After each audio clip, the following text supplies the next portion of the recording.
There are few matchday experiences in Japan as picturesque as the one at Omiya Ardija.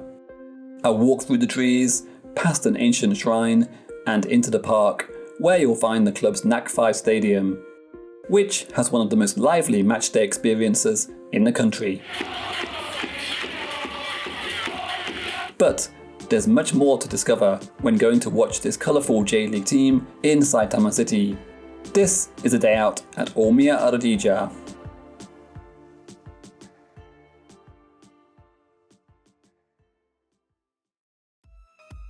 Omiya Ardija's history goes back to 1969, when they were founded as Denden Kanto Soccer Club, the corporate team of telecommunications company Nippon Denshin Denwa Kosha. And the club weren't founded in Omiya, they were founded in Urawa. More on that later.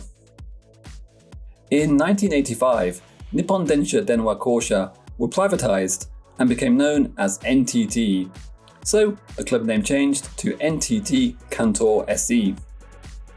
The club stepped up to the national level Japan Soccer League in 1987, but never rose higher than the second division. When the J.League replaced the Japan Soccer League in 1992, NTT Kanto SC joined the former Japan Football League, which then made up the second and third tiers of Japanese football. In 1998, with their eyes set on the J.League, the club became known as Omiya Ardija. Ardija is from the Spanish word for squirrel, which is the official animal of Omiya Park, where the club stadium is located. And in 1999, Omiya Ardija entered the J.League as a founding member of J2. Then, a second place finish in 2004 sent Ardija into the top flight of Japanese football for the first time. During their two spells as a J1 club, which in total spanned 12 seasons, Ardija recorded a best place finish of 5th in 2016. But since 2018, the club have been back in J2.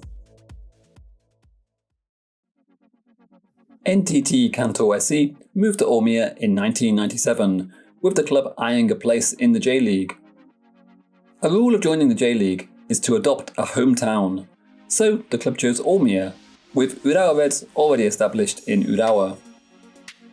However, in 2001, Omiya and Urawa became part of the newly formed Saitama City, so today both teams declare Saitama City as their hometown, which makes for quite a rivalry. Omiya is now a ward in Saitama City, and is just over 30 minutes by train from Tokyo Station. There are a lot of bars and restaurants around the station, and a few signs of Omiya Ardija. But there's plenty more to enjoy around Omiya, especially on the way to the stadium. There are a few different ways to get to Omiya's Nack5 Stadium, but if the weather's good and you have the time, I recommend taking the train to Saitama Shintoshin and walking to the stadium from there. It's about a 40-minute walk from here, but it's definitely worth it. From Shintoshin Station, you can walk the length of the Sando leading to Hikawa Shrine. It's the longest Sando, a road leading to a shrine, in Japan. And along the way, there are plenty of cafes and restaurants to stop at. You will also find Saitama Municipal Omiya Library along this road, and inside, you can read up on Omiya Ardija's past through a collection of old matchday programs and other books about the club. Hikawa Sando will also take you past Orange Square, which is Omiya Ardija's official shop, and continue along the Sando and you'll reach Hikawa Shrine, which looks beautiful whatever time of year you visit.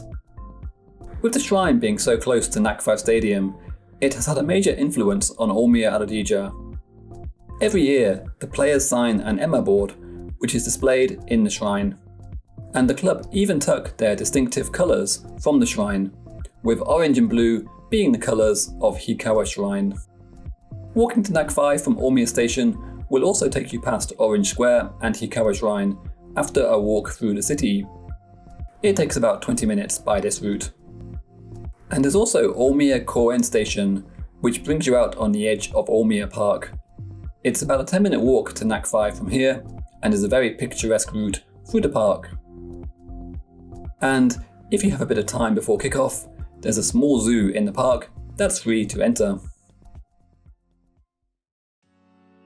You'll catch your first sight of Nack5 through the trees of Omiya Park. The approach to the stadium is one of the most picturesque in Japan, but the tranquility ends once you enter the 15,500 seat venue. Nack5 is an incredibly vibrant ground, helped by how close the stands are to the pitch, which is not always the case at stadiums in Japan where running tracks are common.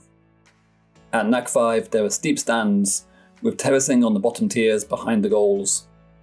Helping to amp up the atmosphere is the starting lineup being announced to the theme tune of the A-Team.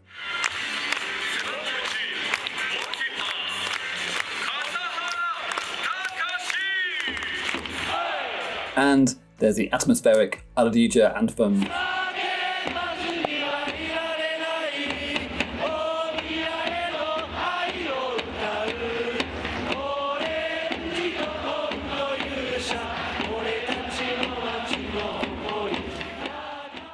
Before the game, during the game, and after the game, if Omiya win, the noise and colour is incredible at Nack5.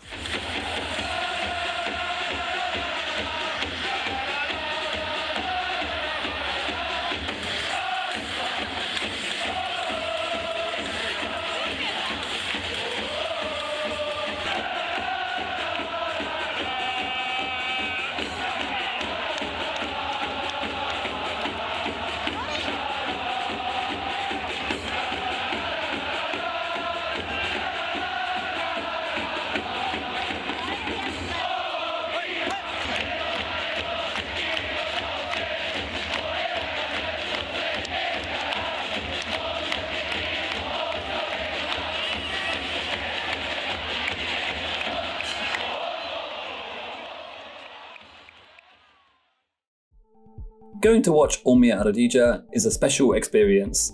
The approach to the stadium is beautiful, and you can really make a day of it with the various restaurants, shops, and even libraries along the way. And then there's the stadium. With its stark architecture, a view out over the shrine, park and houses, plus the wild atmosphere, there are few better places to catch a game in Japan. So that was a day out at Omiya Ardija. Let me know your thoughts on the experience and which team you'd like to see covered next in this series. As always, thank you for watching.